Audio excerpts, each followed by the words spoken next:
Hi, usually I read very long poems. Tonight I have quite a few shorter ones. The first one is called Looking Behind. Rather than insult you, I wish to warn you, I speak my mind. Rather than concentrating on political correct or politeness, the grace of woman I have now become is much more powerful than that. Yes, I am stronger now, have flushed the water from my eyes, tasted it as sweat. The length of my body open now, completely bare, lying in grass, feeling air pressed to my breast, words etched in gold down my pelvis, toes tingled by pussy willows left behind. I'm no longer a textbook, a footnote, spread eagle across some page, like a wishbone demanding to be heard, secrets spilled out in limbs and hips, no longer embodiment of what men wish for, pay for, utopian desires delivered on command. Perhaps I needed wet rain on harsh skin to feel alive, to relieve the burden of your weight on top of me.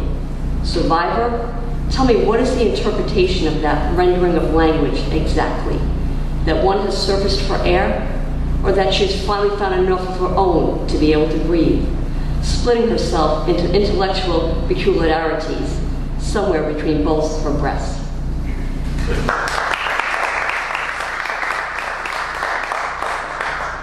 This next one is called Funeral. I know his closed eyes, face turned upward, built to seem peaceful, waxy, almost gleeful, but eyes that can no longer see me.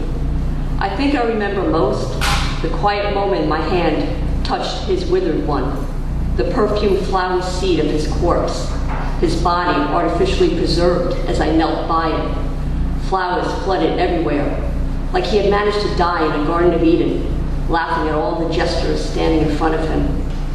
I remember the flag folded in triangle laid at his coffin. A July 4th baby gave him bragging rights none of us ever knew. Frozen in this moment was my mother, mourning the loss of her son. I remember I wanted to be small again, to be like a seed hiding in his pocket, peering out at other people's lives. He would never see the lotus blossom I had yet to become, never see the yellow belly of death, forcing me to face my own life, a place in the sun amongst yellow hills of the moon, the sister who would have to get up, wash her face, open the door, and let tomorrow in, left alone, howling at the opening of some distant cave. He could no longer see the sapling, the tree, the core of this naked woman, the reattached branches of a sister after the storm of death, the one who appeared more dead than alive, the tender wounds of intimacy she would run from. I think of how we try to say what we mean with language, but our words just make us appear drunk, ill-fitted, as a sparrow shovels water out of a bird bath, and a jar of fireflies from summer camp sit on the dresser, the grimace of a child pushed into a family photograph where they no longer fit, the way we each offer bits of ourselves to the air when we sing the song, which is now over.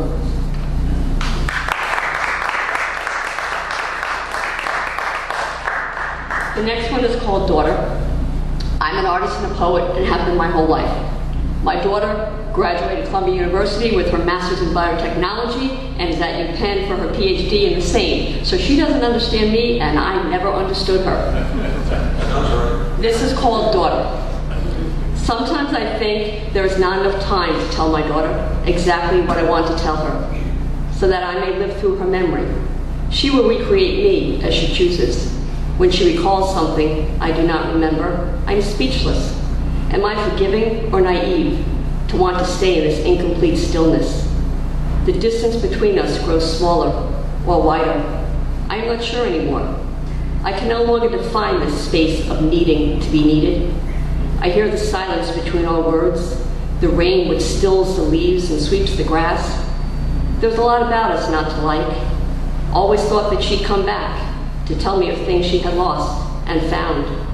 I'm jealous that she is happy without me, of rain which falls on skin, of the silence of a late afternoon, this Irish Catholic misery inbred in me, which echoes through me, the sound of the earth's prying ears.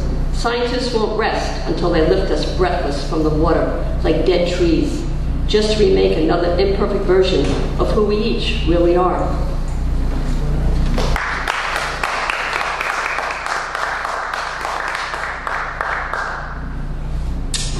2 more. This is Rise Up Like the River. Where desperate is the sun, the river nurtures, impregnating a nearest tree, with long arms of violins, as an elephant caged in its own abnormality rises through her lungs, crashes waves against swollen rock. A swollen belly of contempt rises in fuss to dance atop her shoulders, swing amongst her tempest tide. Virgins birth 1,000 more valleys of weeds from the depth of her womb. A tree frog nestles in the curvature of her hip, as the death of a nighttime moon settles on her breast, drinking leaking milk from nipples perched in sunset. And so we shall rise through all contempt, strong as this river, dark and sweet as her tide, drinking from her milk until breasts have no more love to give, until lying in grass, in death, we lie amongst her side.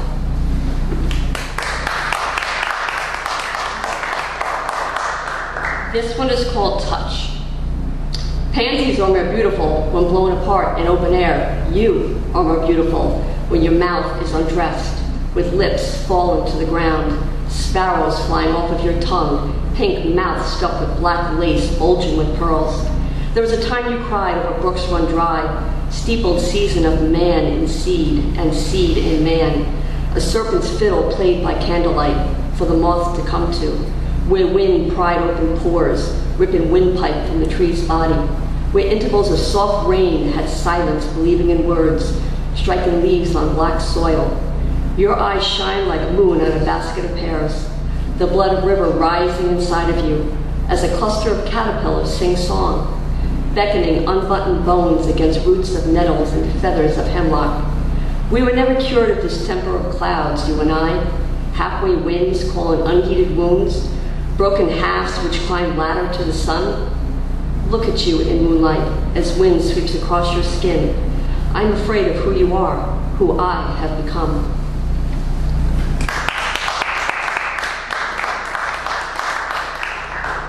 I have 2 more. This is called Frame of Love. Sometimes I feel madness, terrified of waking up alone. In the shade of dreams, I write poetry to homilies, where cracked tiles tend to open fields, indefatigable occurrences of motionless ponds and weeping willows, burden of construction, of darkness, of wild things. You said love is the song of the flower.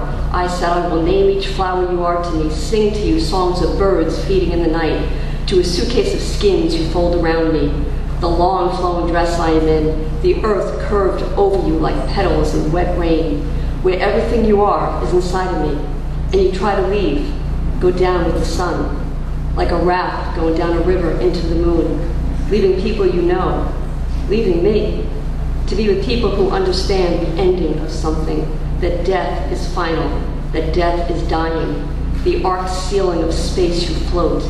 Even in failure, love has a gleam to it, like a puddle with little in it, a spot in the wood where the yellow butterfly go to die.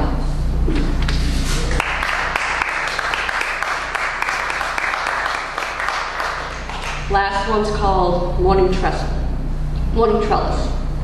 We are a life of cricket rising from the weeds, sanctity of dirt, bleached earth, moo of cow in open field, green meadow, tears which drain from a maple's tree, morning's wake of silence, cardinal's grief of winter's frost, a bluebird's song of summer rain, where flesh of petal tears runes of rust on garden's gate, chords of music through rain-soaked trees, strings of wholeness, vacated ruins and dried flower beds fed over sliced green meadow.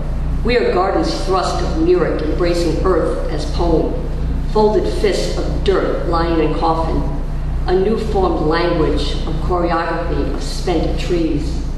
We are wildflower of seed, of weed, of vacant land, bird in flight, sunflower lying awake in someone else's dream, sounds of light and go, silence.